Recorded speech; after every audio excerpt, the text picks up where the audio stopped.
So guys, जैसा कि हमने पिछले एपिसोड में देखा, प्रोटेक्टर जुआन को मार दिया था जिससे उसकी सोल एनर्जी हान फेंग की बॉडी में जो हो गई थी और वो काफी पावरफुल बन चुका था। उसकी पावर 5 स्टार फाइट ए स्टार लेवल पर पहुंच गई थी जिससे जियोयान और उसके दोस्त उसका मुकाबला नहीं कर सकते थे। जियोयान परेशान था। लिटिल फेई डॉक्टर उससे फाइट करने के लिए जाने लगी थी। जियोयान ने उसे रोकने की कोशिश की और बताया था कि तुम अपनी 4 स्टार फाइट ए स्टार पावर के साथ उसे नहीं हरा सकती, पर लिटिल फेई ने उसे कहा कि तुम मेरी फिक्र मत करो, मैं उसे रोक कर रखूंगी और तुम एंग्री बुद्धा फायर लोटस को रिफाइन करना जिससे तुम उसे खत्म कर पाओगे। और वो हान फेंग से फाइट करने लग गई थी। हान फेंग काफी पावरफुल हो चुका था और उसने अपनी सोल चेंज टेक्निक से लिटिल फेई डॉक्टर को कमजोर कर दिया था और वो जियोयान को मारना चाहता था, पर लिटिल फेई डॉक्टर ने उसे अपने पॉइजनस पाम से रोक दिया था और अब उसने अपनी वॉयफुल पॉइजन बॉडी को एक्टिवेट कर लिया था जिससे वो हान फेंग को कड़ी टक्कर देने लग गई थी। पर अभी भी उसकी पावर इतनी ज्यादा नहीं थी। उसने पॉइजन कन्फाइनमेंट को बना लिया था, पर हान फेंग अभी भी तेजी से उसे मार रहा था। जियोयान ने एंग्री बुद्धा फायर लोटस को तेजी से कंडेंस कर लिया जिससे वो लिटिल फेई डॉक्टर को बचाने आ गया था और उसने हान फेंग पर फायर लोटस को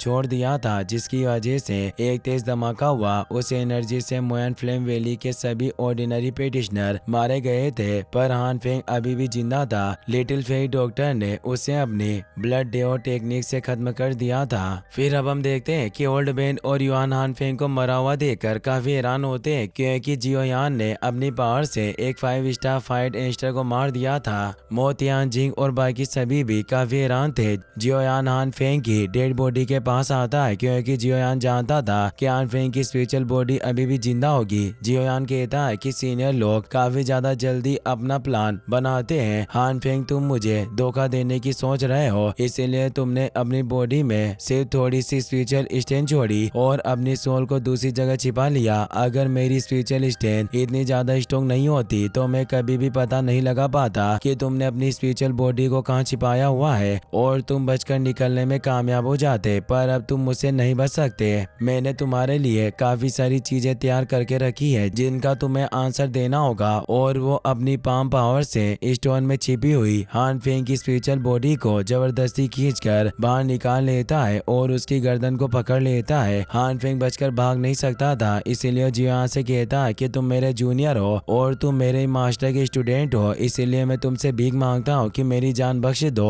और मुझे छोड़ दो। पर जियोयान उस पर कोई रहम नहीं करता और उसकी सोल को एक बोतल के अंदर कैद कर लेता है। जियोयान को अब मो तियानजिंग और ओल्ड मैन यिंगशान पर भी काफी गुस्सा आता है क्योंकि वो जियोयान से बॉडी लिक्विड छीनना चाहते थे। वो दोनों भी जियोयान की पावर से काफी डर गए थे। ओल्ड मैन यिंगशान जियोयान को कहता है कि मैं तुम्हें अपने एक दोस्त की तरह मानता हूँ और आज के इस मामले में मुझे भी सबक मिल गया है कि हान फेंग की तरह तुमसे दुश्मनी मोल लेने का अंजाम कितना बुरा हो सकता है। वो विनम्रता पूर्वक कहता है कि मुझे उम्मीद है कि लिटिल फ्रेंड तुम मेरे प्रति दयालु रहोगे और मुझे आज के मामले के लिए ब्लेम नहीं करोगे। जियोयान उसे कहता है कि आज के मैटर को मैं भूल सकता हूँ, मैं भूल जाऊंगा कि तुमने हान फेंग का साथ दिया, पर तुम्हें भी मुझसे वादा करना होगा कि तुम दोबारा मुझसे दुश्मनी मोल लेने की गलती नहीं करोगे। यिंगशान उसे रेस्पेक्ट देकर कहता है कि लिटिल फ्रेंड तुम निश्चित रहो, दोबारा मैं ऐसी कोई गलती नहीं करूंगा। मो तियानजिंग भी जियोयान को रेस्पेक्ट देकर कहता है कि हमारे एग्रीमेंट के मुताबिक मैंने हान फेंग की मदद के लिए कोई भी एक्शन नहीं लिया और मैं उम्मीद करता हूँ कि तुम अपने वादे को जरूर निभाओगे। लिटिल फेई डॉक्टर भी जियोयान के पास आ जाती है। जियोयान उसकी तरफ इशारा करता है तो लिटिल फेई डॉक्टर उसे अपने पॉइजन का एंटीडोट दे देती है ताकि वो अपने बेटे मोया को ठीक कर सके। लिटिल फेई डॉक्टर से कहती है कि तुम इस मेडिसिनल पावर को उबलते हुए पानी में गर्म करना और अपने बेटे को 1 महीने तक इसे नहलाना जिससे उसकी बॉडी का पूरा पॉइजन खत्म हो जाएगा। मो तियानजिंग ये सुनकर काफी खुश होता है और वो एंटीडोट के लिए उसे थैंक्स कहता है और बोलता है कि मैं अब तुमसे विदा लेना चाहता हूँ और वो ओल्ड मैन यिंगशान के साथ वहाँ से निकल जाता है। जियोयान के पास जियोली, एल्डर सुकियान और जियन आ जाते हैं। जियोयान जानता था कि इस मोयन फ्लेम वैली में उस ओल्ड ग्राउंड डीमन गोश ने काफी सारे ट्रेजर छिपाए होंगे और वो जियन से कहता है कि तुम ट्रेजर को ढूंढने के मामले में एक्सपर्ट हो, इसीलिए तुम अपनी एबिलिटी का इस्तेमाल करके हमें बताओ कि यहाँ किस तरह के ट्रेजर को छिपा कर रखा है। जियन थोड़े गुस्से में कहती है कि तुम हमेशा मुझे भूल जाते हो, मैं भी तुम्हारे साथ फाइट करना चाहती थी पर तुमने मुझे बिल्कुल भी फाइट करने का मौका नहीं दिया और अब तुम ट्रेजर को ढूंढने के लिए तुम मेरा तरह इस्तेमाल करना चाहते हो। जियोयान कहता है कि तुम्हारे पास कॉम्बैट पावर है, पर वो हान फेंग काफी पावरफुल था, इसीलिए तुम्हारा उससे फाइट करना काफी डेंजरस हो सकता था। इसीलिए मुझे लगता है कि उन ट्रेजर को ढूंढना तुम्हारी पावर्स के इस्तेमाल करने के लिए बहुत अच्छा होगा।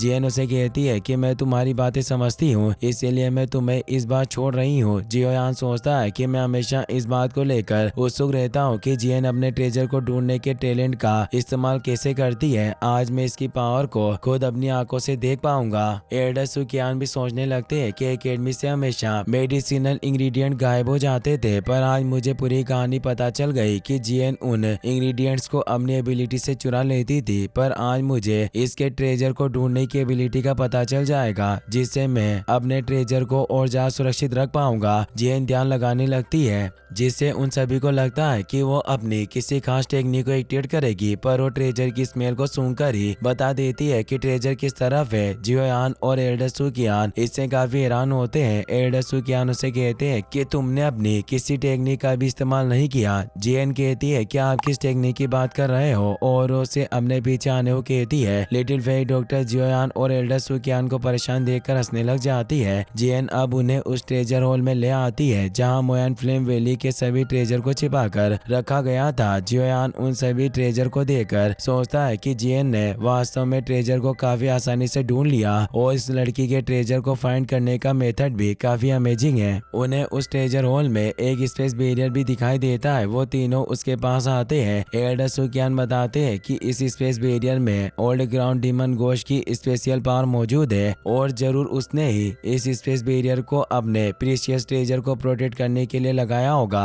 अगर हम इसे जबरदस्ती तोड़ने की कोशिश करेंगे तो मुझे डर है कि इस बैरियर के अंदर मौजूद चीजें भी खराब हो जाएगी। जियोयान को एक आइडिया आता है कि जियन अपनी ब्रूट फोर्स से इस स्पेस बैरियर में मौजूद ट्रेजर को आसानी से बाहर निकाल सकती है, और वो जियन की तरफ देखने लगता है। तो जियन उसे कहती है कि तुम मुझे घूर क्यों रहे हो, तुम मुझसे क्या चाहते हो। जियोयान उसे कहता है कि अगर तुम मेरी इस स्पेस बैरियर में मौजूद चीजों को बाहर लाने में मदद करोगी तो मैं तुम्हारे लिए मेरी स्पेस रिंग में मौजूद सभी मेडिसिनल इंग्रेडिएंट को तुम्हारी फेवरेट पिल में रिफाइन कर दूंगा। और वो उसे सहलाने लगता है। जियन उसके हाथ को दूर करके कहती है कि तुम्हारे लिए बेहतर होगा कि तुम अपना वादा याद रखो। अगर तुमने आलसी बनकर मेरी पिल को रिफाइन नहीं किया तो मैं तुम्हारा बहुत बुरा हाल करूंगी। जियोयान उसकी बात समझ जाता है। जियन अब जल्दी से उस स्पेस बैरियर के पास आ जाती है और उसमें हाथ डालकर ट्रेजर को ढूंढने लगती है। जियोयान ये देखकर सोचता है कि अपने ब्रूट फोर्स से किसी भी बैरियर के पार जा सकती है। वास्तव में लड़की किसी को भी अपनी पावर से हैरान कर सकती है, और कोई नहीं जानता कि इसकी ओरिजिनल बॉडी का अस्तित्व कितना ज्यादा टेरिफाइंग होगा। एल्डर सुकियान उसे बताते हैं कि इस लड़की के पास इतनी कम उम्र में इतनी टेरिफाइंग पावर होने की वजह से इसकी ओरिजिनल बॉडी नॉर्मल नहीं होगी, और मेरे हिसाब से साउथ कॉन्टिनेंट के सेंट्रल प्लेन्स में इस लड़की के ओरिजिन के बारे में कुछ जानकारी हो सकती है। तभी जियन जियोयान को एक स्क्रॉल बाहर निकाल कर देती है। जियोयान देखता है कि वो स्क्रॉल फ्लेम क्रिएशन स्किल का है, जो एक रियल फ्लेम क्रिएशन स्किल थी, जिससे जियोयान काफी खुश हो जाता है और उसे अपने पास रखकर एल्डर सुकियान से कहता है कि अगर मैं इस फ्लेम क्रिएशन स्किल को सफलतापूर्वक कल्टीवेट कर सकूं तो मैं उस एक्सटर्मिनेशन फायर लोटस का